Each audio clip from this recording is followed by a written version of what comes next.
Gas price help is on the way.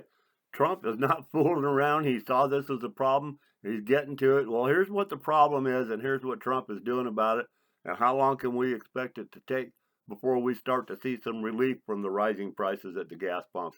This is important because it affects everything that we purchase. It affects driving our cars, where it's obvious is at the pumps when you fill up, but everything that we use in our lives, everything we eat, everything we buy, is moved with oil. The world runs on petroleum. Well, here's the problem. Over there in the Persian Gulf region, if you don't know what the Persian Gulf is, here it is. This is the map of it. You've got Iran on one side of it, and you've got a mix of countries on the other side. That's where they produce all the oil. But there's this little point of ground that sticks out. It's called the Strait of Hormuz. That's the passage of water that goes around that point of ground. It's a narrow choke point. Iran is all around the other side, and they've got mountains over there, and they've got all kinds of armaments and drones that are hidden over there. We know when these big missile rocket launchers shoot off, it leaves this great big heat trail, and you can go back and you can zap the guys right away. Boom. They can't send any more missiles if they don't have the rocket launchers.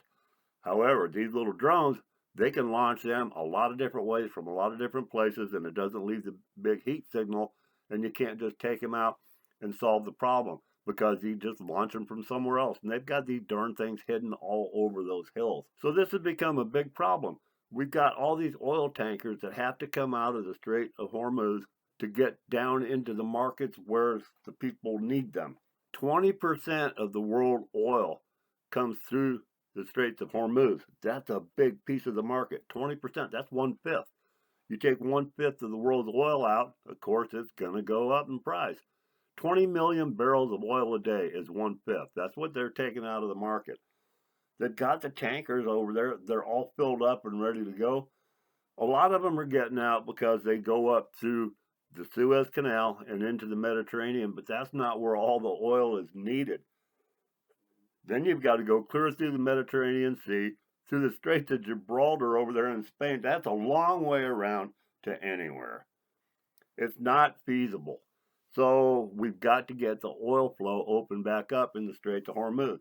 It's too dangerous because of the fact that Iran can just shoot these little cheap-ass drones and take out millions of dollars worth of tankers.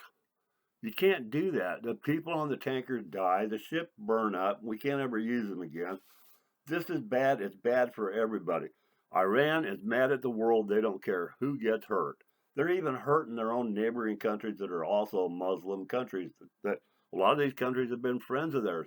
Iran doesn't care, which is why we had to take out their nukes, why these people had to be prevented from ever getting a nuke. This was all necessary. Yes, the prices have gone up on fuel and everything related to it, but that's why this is necessary. Can you imagine what would happen to the world if Iran was hitting those 12 neighbors of theirs with nuclear bombs in this tantrum of theirs? Instead of just throwing missiles at them, they're throwing everything they've got at everybody around them. If they had nukes, they'd have done the same thing. And a lot of these bombs have gotten through, a lot of these missiles. The problem is, these little drones that they're attacking these ships with, they cost a couple grand. Well, the interceptors that shoot down these drones, they cost $1 million a piece. We got to put a stop to this drone problem over here. We already had carrier groups in the Persian Gulf. Well, when you go through the Straits of Hormuz, that's where you enter the Gulf of Oman. That's the two names you keep hearing. The Persian Gulf, the Gulf of Oman. It's one big gulf, but the Strait of Hormuz cuts it in the middle. We have to stop these drones. All the ships that we have down there already, all the aircraft that we have down there already, they're pretty much burning up their ammunition. Obviously, we can resupply them. We're already prepared to do that, but that takes time, and we've got this other Gerald Ford carrier group that's already loaded to the max and headed down there. That's the fast way to reinforce the region. It's been a big surprise to our military how many of these drones Iran actually had. They're not a problem to handle, but it takes a lot of ammunition to shoot them all down. Because the area is small, and the drones fly pretty fast. You got to be Johnny on the spot with your defense, or those drones are going to hit a ship. You don't have a whole lot of time from the time they launch a drone to the time it hits a ship. So the ships just sit. I don't blame them. Nobody in their right mind is going to try to send ships through there. So what they're doing, they've got this Gerald Ford carrier group that brought through the Suez Canal off the Mediterranean. They are pretty much fully loaded with their armaments. They have a lot of interceptors. These guys are ready to go. This aircraft carrier, it's got some destroyers that travel with it as part of it. The aircraft carrier group number 12. It's the Gerald Ford group is what it goes by.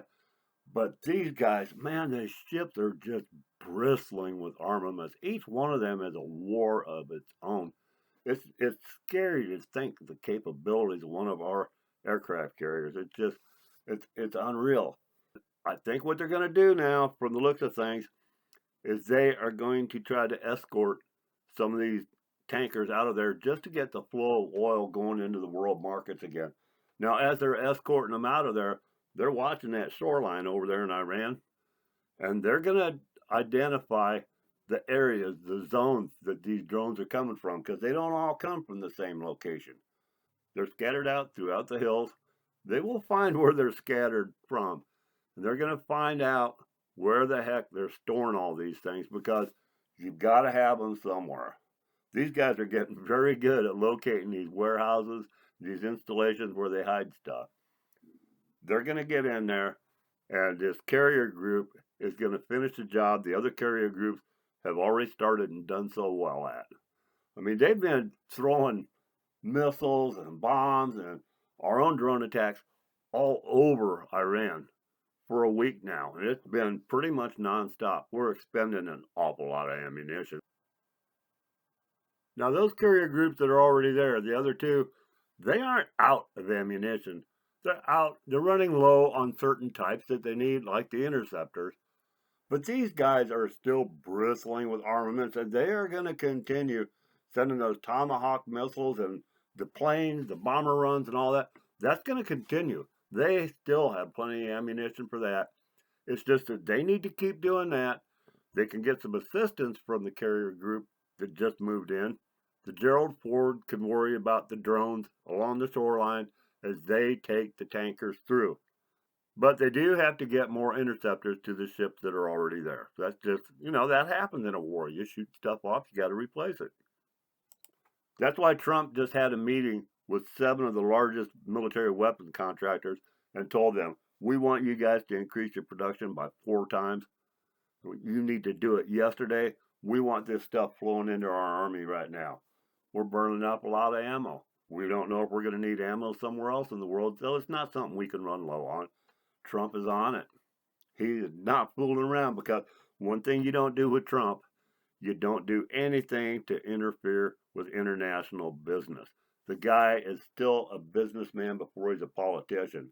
It's just that he knows how to use being a politician to support that business, and that's all he's doing. That's exactly what he's doing. It needs to be done. So this carrier group, you watch for this in the news, because it looks like they're going to round up a whole bunch of these tankers that are sitting over there at anchor waiting for the cavalry to come get them out of there. They're going to do a rescue run.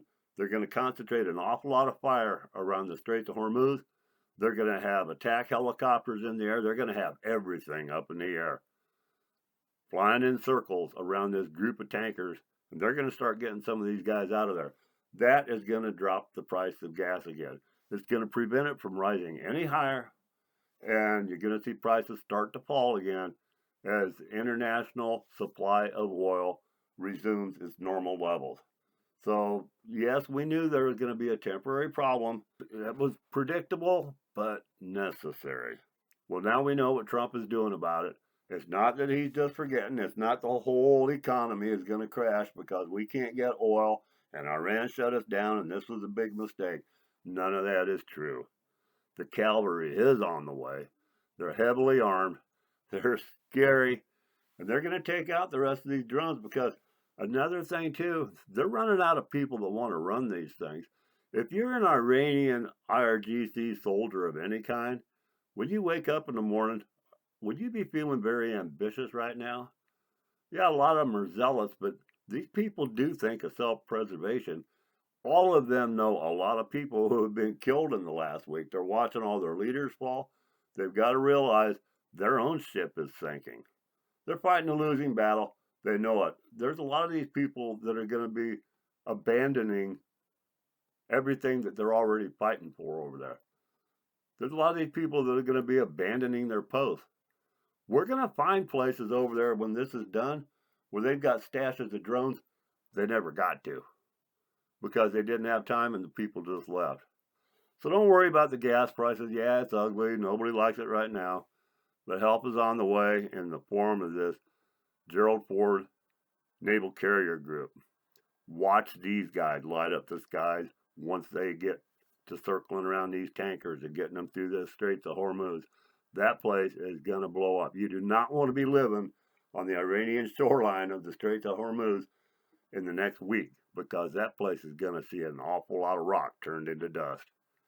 Trump's getting it right. We've got to get it right. If we do, maybe God will continue to bless this great nation of ours. Thanks for listening.